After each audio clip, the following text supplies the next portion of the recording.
अस्सलाम वालेकुम स्टूडेंट्स, आज हमारा लेक्चर है 6th लेक्चर है prepare income statements and financial statements के हवाले से है, फाइनल अकाउंट के हवाले से है। यानी कि जैसा कि लास्ट लेक्चर में मैंने आपको बताया था कि जब आपका ट्रायल बैलेंस बन जाता है, ठीक है, क्योंकि फॉर्मेट आपका सर्कल वही है। सबसे पहले आपकी ट्रांजैक्शंस हैं, ट्रांजैक्शंस के बाद जर्नल और उसके बाद लेजर और फिर ट्रायल बैलेंस और फिर फाइनल अकाउंट की तरफ आप मूव करते हैं। तो अब ये टॉपिक आ गया फाइनल अकाउंट। तो आपको गिवन क्या होगा क्वेश्चन के अंदर,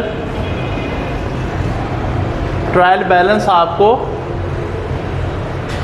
गिवन होगा, ठीक है, ये आपको गिवन होगा। ट्रायल बैलेंस की दो साइड्स होती हैं, जैसे भी करने, एक डेबिट और एक क्रेडिट। डेबिट साइड पर आपको एसेट्स मिलेंगे और एक्सपेंसेस मिलेंगे, ठीक है, और क्रेडिट साइड पर इनकम्स होती हैं और लायबिलिटीज़ होती हैं, ठीक है। पहला कंपैरिजन होगा एक्सपेंसेस और इनकम का। ये कंपैरिजन कहाँ पर होगा? ये काम होगा इनकम स्टेटमेंट में, कि आप अपनी इनकम में से एक्सपेंस माइनस करेंगे जितनी भी इनकम हुई है। अगर आपकी इनकम में से एक्सपेंस माइनस होते हैं और आपकी इनकम ज़्यादा है तो आपका नतीजा नेट प्रॉफिट निकलेगा। अगर आपके एक्सपेंसेस आपकी इनकम से ज़्यादा हो जाएंगे, यानी कि सीधी सी बात है, अगर किसी बंदे के खर्चे ज़्यादा और इनकम कम हो तो नेट लॉस निकलेगा, ठीक है। तो आपकी इनकम स्टेटमेंट जो जिसमें आपका कंपैरिजन एक्सपेंसेस और इनकम का होगा, वहाँ से क्या निकलेगा? आपकी नेट प्रॉफिट निकलेगा या नेट लॉस निकलेगा, ठीक है। तो इसके बाद बिजनेस की फाइनेंशियल पोजीशन शो करनी होती है। वो काम होता है बैलेंस शीट के अंदर, जिसमें एसेट्स और लायबिलिटी का कंपैरिजन होगा। तो इसमें इक्वेशन भी इस्तेमाल होती है। आपको पता है कि एसेट्स इक्वल होते हैं ओनर इक्विटी प्लस लायबिलिटी। इसके मुताबिक ये स्टेटमेंट बनेगी, ठीक है। एक तरफ हमारे एसेट्स का टोटल होगा और दूसरी तरफ ओनर इक्विटी और लायबिलिटी का टोटल होगा। तो आए इसका एक फॉर्मेट देखते हैं और इस फॉर्मेट के मुताबिक फिर आप क्वेश्चन सॉल्व कर सकते हैं। सॉल्यूशन तो आपकी बुक में दिया हुआ है, उसके मुताबिक फिर आप कर लीजिएगा, ठीक है। ये इंट्रोडक्शन था आपका फाइनेंशियल स्टेटमेंट्स के हवाले से। तो देखते हैं आगे। इसमें टू टाइप की स्टेटमेंट्स बनती हैं, एक इनकम स्टेटमेंट और दूसरा बैलेंस शीट, ठीक है। तो सबसे पहले आ जाता है income statement.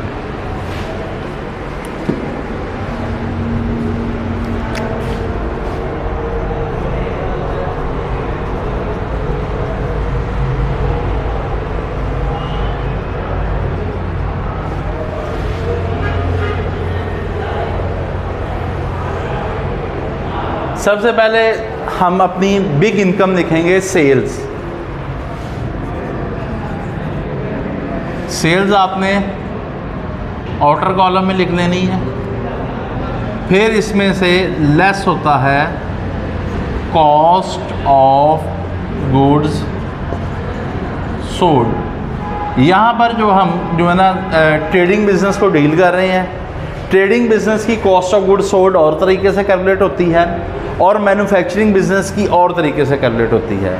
Trading business mean ऐसा बिजनेस जो बना बनाया सामान परचेज करता है, प्रॉफिट मार्जिन रखता है, आगे बेच देता है, वो ट्रेडिंग बिजनेस है। और मैन्युफैक्चरिंग बिजनेस ये होता है वो चीज़ को तैयार करके सेल करता है, यानी कि उसने लेबर लगानी है, मटेरियल लगाना है, चीज़ की प्रोडक्शन करनी है और उसके बाद उसको फिर मार्केट में ला के सेल करना है। उसकी कॉस्ट ऑफ गुड्स सोल्ड का तरीका लेना है। उसके लिए cost of goods manufactured and sold statement बनती है, पूरी स्टेटमेंट बनती है, ठीक है। जबकि ट्रेडिंग बिजनेस के अंदर जस्ट जो है एक कैलकुलेशंस के ज़रिए ये निकल आता है, क्योंकि उसका स्टॉक का आता है, उसने बनी बनाई चीज़ परचेज़ करनी है, ठीक है, उसको अपने पास स्टॉक में रखना है और फिर इसके बाद मार्केट में सेल कर देना है, ठीक है जी। उसका जस्ट ओपनिंग क्लोजिंग स्टॉक की कैलकुलेशन से कॉस्ट ऑफ गुड्स सोल्ड निकल आएगा। तो सेल में से माइनस करना है, ये क्योंकि ट्रेडिंग बिजनेस है, हमने ट्रेडिंग बिजनेस के मुताबिक ये क्वेश्चन करना है। तो सेल में से माइनस करेंगे कॉस्ट ऑफ गुड्स सोल्ड। तो उसका तरीका कॉस्ट ऑफ गुड्स सोल्ड की कैलकुलेशन है ओपनिंग स्टॉक जो सामान आपके पास ऑलरेडी साल के शुरू में पड़ा था वो आपने लिखना है। फिर आपका सामान कम था, आपने और परचेजेस कर ली, परचेजेस इसमें ऐड हो जाएगा, ठीक है। तो टोटल ओपनिंग स्टॉक और प्लस परचेजेस, ये आपके पास available cost of goods, available ये आपके पास चीज़ें कॉस्ट ऑफ गुड्स अवेलेबल थी फॉर सेल, सेल के लिए अवेलेबल थी। फिर ये हुआ कि इसमें से भी कुछ चीज़ें बच गई जो साल के दौरान सेल नहीं हुई, लेस कर देंगे आप क्लोजिंग स्टॉक, ठीक है। क्लोजिंग स्टॉक को आप माइनस करेंगे तो उसका नतीजा निकल आएगा, जब क्लोजिंग स्टॉक माइनस करेंगे opening stock add purchases cost of goods available for sale less closing stock, तो कॉस्ट ऑफ गुड्स सोल्ड निकल आएगा। कॉस्ट ऑफ गुड्स सोल्ड को आप आउटर कॉलम में रखेंगे, सेल में से माइनस करेंगे कॉस्ट ऑफ गुड्स सोल्ड, तो यहाँ पर आपकी जो फिगर आएगी वो ग्रॉस प्रॉफिट होगा, ठीक है। इसमें फिर आपने लेस करने होते हैं ऑपरेटिंग एक्सपेंसेस।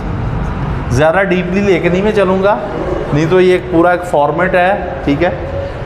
लेस करने ऑपरेटिंग एक्सपेंस, बिजनेस को ऑपरेट करने के अदर एक्सपेंसेस आ जाते हैं, जिसमें आपकी सैलरीज आ जाती हैं, रेंट आ जाता है, स्टेशनरी वगैरह आ जाती हैं। ये सारे एक्सपेंसेस का जो आपने टोटल है वो इनर कॉलम में करके आउटर कॉलम में ले जाना है।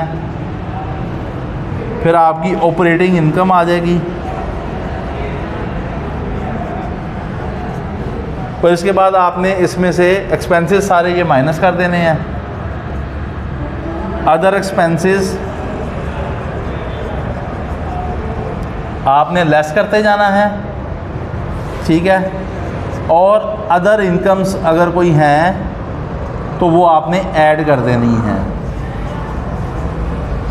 अदर इनकम्स ऐड कर देनी है, और एक्सपेंसेस माइनस करने हैं, इनकम्स ऐड कर देनी है। अगर क्वेश्चन में कोई इंटरेस्ट पेड है तो वो भी माइनस कर देना है। तो एंड पर आपकी ये जो फिगर है, अगर आंसर पॉजिटिव में आया तो नेट प्रॉफिट निकल आएगा, अगर नेगेटिव में आया तो नेट लॉस निकल आएगा, ठीक हो गया। तो ये एक फॉर्मेट था, ठीक है। और इसके बाद जो अगला नेक्स्ट फॉर्मेट है वो आपने फाइनेंशियल स्टेटमेंट्स के वाले से, जो दूसरा फॉर्मेट है वो बैलेंस शीट है, ठीक है। तो बैलेंस शीट को देखते हैं। बैलेंस शीट का एक जो है तरीका ये आपने जो पहले अगर आपने कॉमर्स पढ़ी है तो आईकॉम वगैरह में आपने ये कॉलमदार शक्ल में होगी, ये जो है स्टेटमेंट की फॉर्म में है। सबसे पहले आप अपने एसेट्स लिखेंगे, एसेट्स में आपके नॉन करंट एसेट्स आ जाएंगे,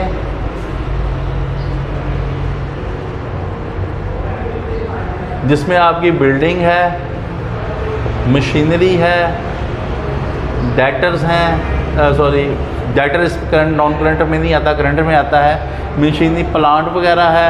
इनकी अगर कोई डेप्रिसिएशन होगी तो वो माइनस हो जाएंगी, ये आपने लिख लेने हैं ऐसे, ठीक है। इसके बाद करंट एसेट्स आएंगे, करंट एसेट्स में आपने कैश है, ठीक है, बिल्डिंग है, सॉरी बिल्डिंग नहीं, डेटर्स हैं। और एक चीज़ मैं और जिक्र करना भूल गया, यहाँ पर जो ट्रायल बैलेंस में ना स्टॉक दिया जाएगा, क्लोजिंग स्टॉक हमेशा ट्रायल बैलेंस से बाहर है, तो उसके दो इफेक्ट होंगे, एक क्लोजिंग स्टॉक इधर होगा, ठीक है, और एक क्लोजिंग स्टॉक बैलेंस शीट में भी आपने शो करना है, क्योंकि ये बीइंग का एडजस्टमेंट आती है, इसके दो इफेक्ट होंगे, क्लोजिंग स्टॉक, ठीक है। ये सारे current asset non current asset का टोटल करना है। इसके बाद आपने अगला कंसेप्ट लायबिलिटी जो है वो लेना है। लायबिलिटी में सबसे पहले ओनर इक्विटी आ जाएगी। ओनर इक्विटी में आपने कैपिटल, नेट प्रॉफिट हो तो उसको ऐड करना है, लॉस हो तो माइनस कर देना है। Net profit, capital add net profit less net loss. अगर नेट लॉस होगा या प्रॉफिट होगा या लॉस होगा, क्वेश्चन में दोनों चीज़ें इकट्ठी तो नहीं आएंगी। अगर प्रॉफिट होगा वो ऐड कर देना है, लॉस होगा तो माइनस कर देना है। और इसके बाद ड्राइंग्स अगर इसने कोई की होंगी तो वो भी माइनस कर देनी है, तो अमाउंट आउटर कॉलम में इधर ले आनी है आपने। इसके बाद अदर लाइबिलिटीज़ आपने लिख देनी है, अदर लाइबिलिटीज़ आपने ओनर इक्विटी के बाद अदर लाइबिलिटीज़ आपने, ठीक है, वो लिख देनी है।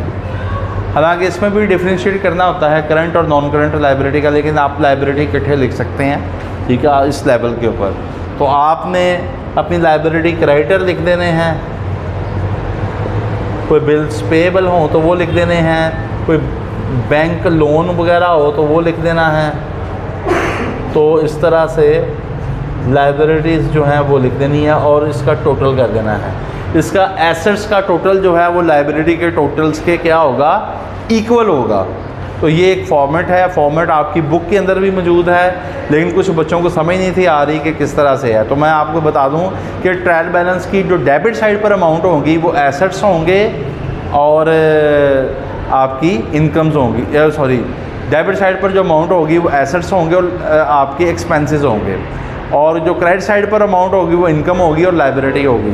तो जितने भी आपने एसेट्स हैं वो एसेट साइड पर लिख देने हैं और एक्सपेंसेस इधर लिख देने हैं, माइनस हो जाएंगे, और जितनी भी इनकम्स हैं वो इधर ऐड हो जाएंगी, या सेल्स एक इनकम है वो आ जाती है, वो आपने लिखनी है, और दूसरा लाइबिलिटी जो क्रेडिट साइड पर होगी वो इधर शो हो जाएगी।